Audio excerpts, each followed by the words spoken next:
What I wish I knew before getting my very first tattoo, I wish I knew all the regret, the pain, the suffering. No, I'm joking with you, to be honest. It's not that bad. I'd like to think I've got a much more positive outlook on tattoos than a lot of people do. Obviously, I may be biased because I've been an artist and in this industry for over a decade, but I personally think, look, as long as it just looks good, it looks cool, what else do you need? Of course, some of them have got loads of meaning to them. They're really thoughtful designs, but do they have to? I mean, the meaning could be, well, I thought it looked cool, that's why I got it. But what I really want to discuss with you in this video is, how do you find the right artist? And for the tattoo artists out there that are watching, how do we position ourselves to attract the right customers for us? Through 16 years of being in this industry, I'm gonna bridge the gap between customer and tattoo artist. So by the end of this video, both of your journeys should be plain sailing. Number one, tattoo artists, pick your niche, and customers,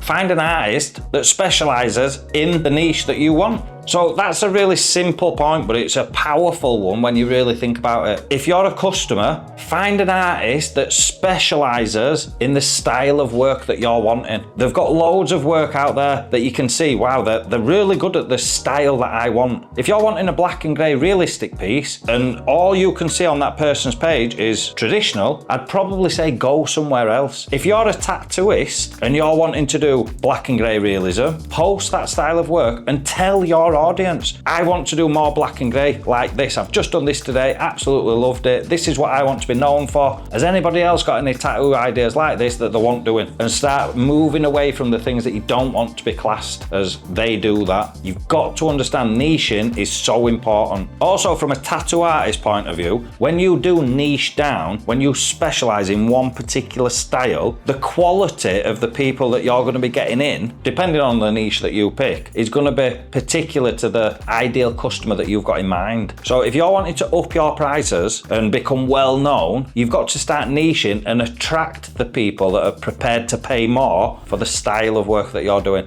And to be fair, this is not just advice for the tattooing business. The exact same principle applies to any industry, any business out there. Niche. Number two, find a balance between your ideas. So whether you're a customer or a tattoo artist, there's got to be that, and I say this reluctant, but small amount of flexibility, not a great deal. And that applies to whether you're the customer or the tattooist, and I'll quickly explain why. If you're a customer, you're gonna have a particular niche, a particular style of work in mind, all right? You then approach the tattooist and say, right, this is my idea, this is what I want. If they specialize in the niche that you're doing, they should be able to do that without changing too much. Just changing a little. Listen to the artist's advice. If they say, we need to move things around a little bit so it fits that body part better, maybe have it flipped around so it's facing the other way because it's gonna contour with your body better. Listen to the artist. If you're a tattooist, the same thing applies. You should be able to change the design that the customer wants, but not to the point where it's totally different, because it's still within your niche.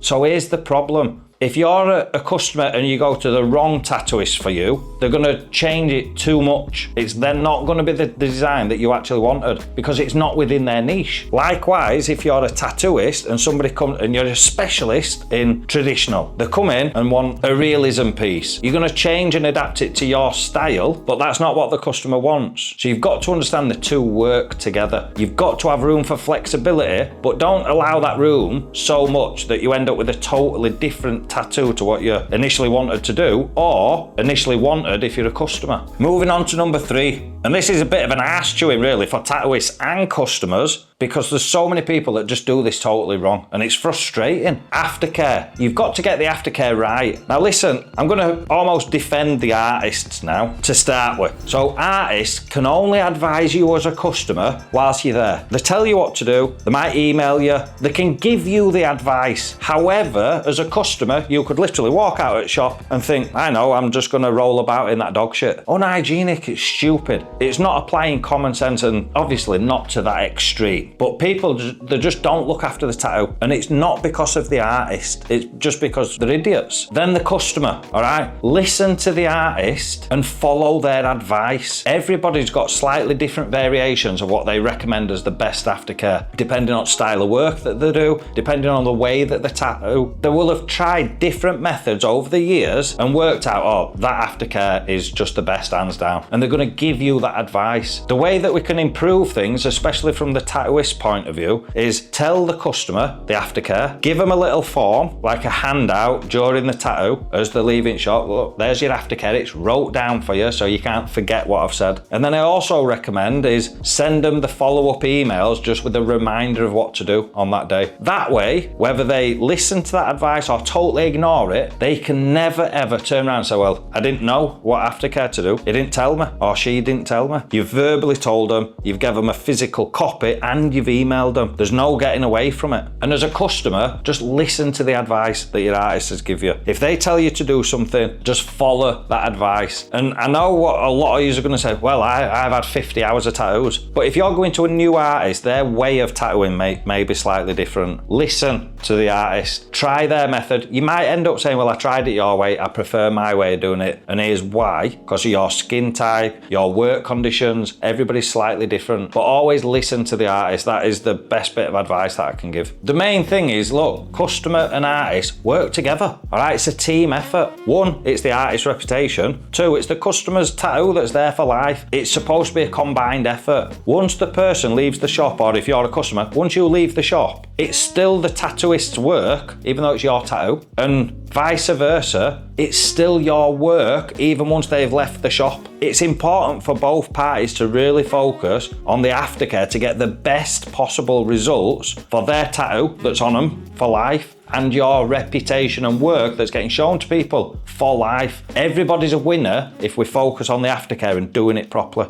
So be respectful, help each other, and have a bit of fun with it. And for anybody out there that's interested in art or tattooing, I highly recommend taking the fundamentals course that I've got. We have over 100,000 students learning to tattoo online. We're the biggest online tattoo school in the world. It's 39 lessons for $27. That's less than $1 a lesson. And you'll go from never holding a machine to comfortably doing tons of tattoo designs start to finish. Everybody that's completed it has been absolutely blown away with the results. So I don't have to try and sell it to you. Results always speak for themselves. But I know a lot of you watching this are obviously interested in art and tattoos, so I thought I'd just mention it there because it's probably the most accessible way of actually getting into this industry. So just jump into the description, have a look, there'll be links in there somewhere. Just click that and there should be all information that you need. As always, thank you for watching. Make sure you go check the rest of the videos. Listen, we cover topics on fucking everything to do with tattooing,